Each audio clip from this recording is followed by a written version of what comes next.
we've had our pack rafts, I've really been wanting to float this section of the San Rafael River through the section known as the Wedge. The typical way to do a river section like this is to take 2 cars and spot one at the takeout before driving the second to the put-in. And I really hated the idea of doing this for just 2 people. So I came up with this scheme and mentioned it to Court, and unfortunately she loved it and we were locked in.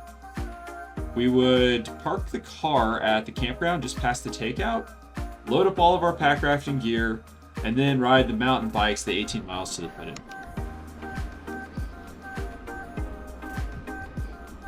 The packs were heavier than expected, but the road was so smooth and the miles started ticking by.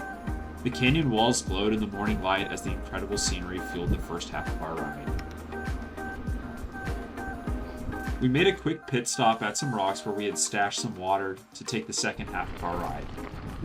Once back on our way, reluctant to put our heavy packs back on our shoulders, the road quickly went from a beautiful hard-packed dirt highway to more of a pebbled, bumpy slog. The pace slowed with the extra weight of the packs, and our butts started to feel the pressure from the bike seats. The video looked smooth, but trust me, it was a washboarded mess.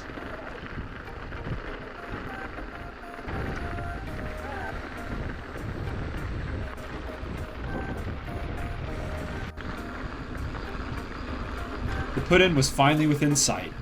All that was left of the first leg of the trip was to disassemble the bikes and strap them to the boats. The versatility of the Volet straps and NRS straps cannot be underestimated here.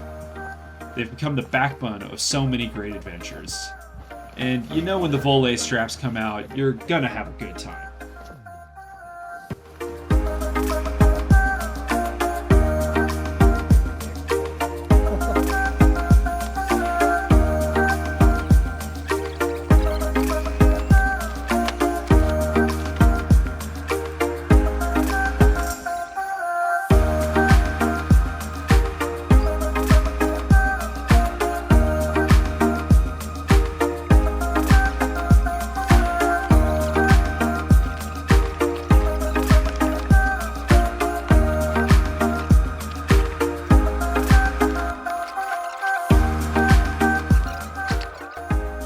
And with the bikes finally all settled on the boats, we were off.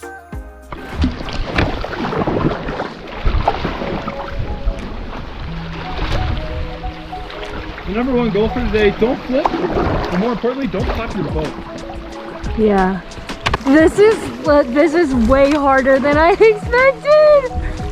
What do you mean, just like avoiding stuff? Well, yeah, I can't turn my boat, it's so heavy.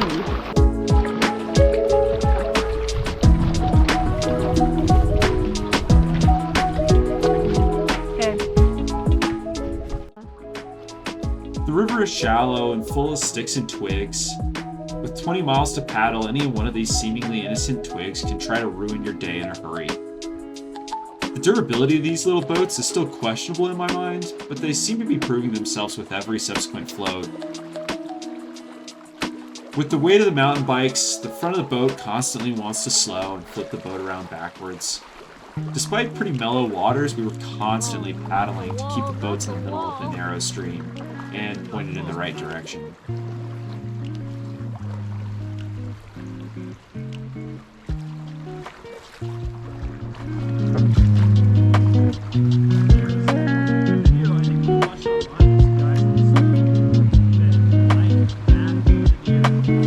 And mirrored? That's a lot of gear.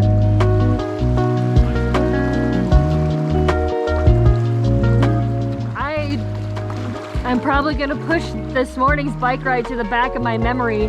I don't know if I could take more weight. They put it on their bike too.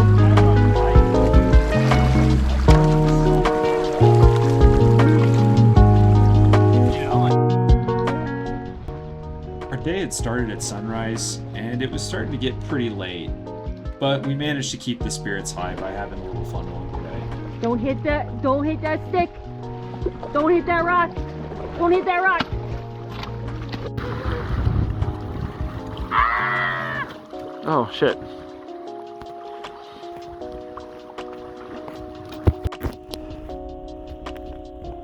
This is Court after lunch. Taking a nap. Plenty of small ripples along the way kept us engaged in the paddling, but the views from the bottom of the canyon were what we really came for. The float was really more of a scenic adventure than an adrenaline-filled one, and it really didn't disappoint.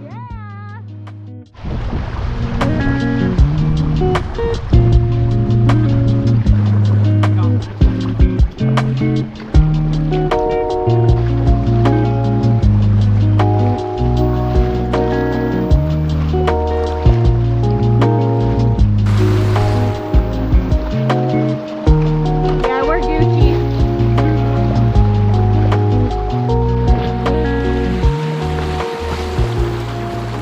Easy peasy.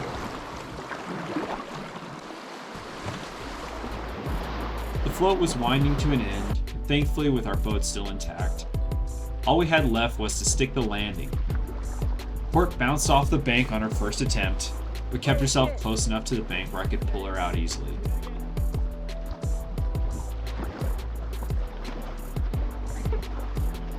Grab me. Okay. The river was over, and our campsite was only 100 feet away. Perfect timing as our toes were just starting to get cold from having wet feet for the last 6 hours. After a quick meal at camp, we were off to bed before the sun went down. Turns out bike rafting is really hard, and also one of the coolest adventures we've done to date. Combining multiple sports into one adventure has become one of our favorite ways to pack more into each adventure, and hopefully this is not the last bike rafting adventure.